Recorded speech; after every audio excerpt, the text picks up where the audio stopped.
Absolutely. We're glad to have you. Can you explain a little bit what you did that is stupid unique and stupid cool? You did what it's kind of, I think it's kind of groundbreaking because my question has always been, is this the future?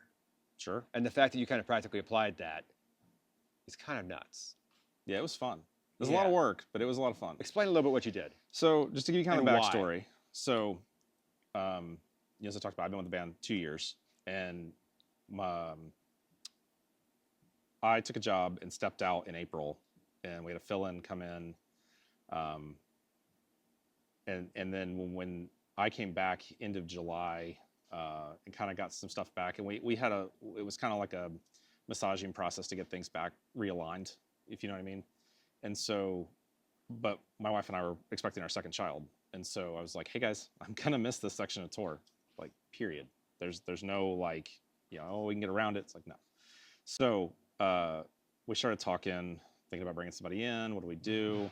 Wes was coming back, my monitor tech.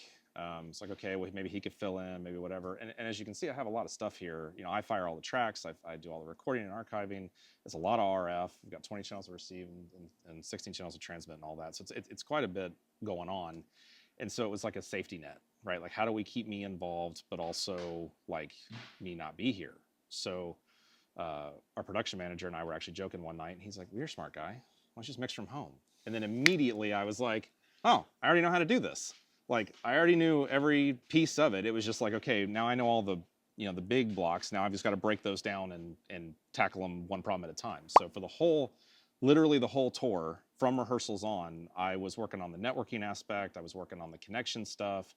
I was making sure that it would stay stable through the shows. I was remoting into my house and firing the cues from there to make sure the desk would follow and all this stuff. And so it worked out. It worked great. We did 12 shows that way. I had a full 338 in my garage, full setup, full comm talk back to everybody. I was able to talk to the band every night, them talk to me. I was doing mix changes, scene changes. I was firing Ableton from the house. I was remoting back in and doing all the archival bits that we talked about before. So it was like I was standing here. Wes was my hands and feet, obviously, but and if he had an RF problem, I could jump into Workbench and help him kind of navigate that. So really, the only thing that was missing was me physically, and it was really cool.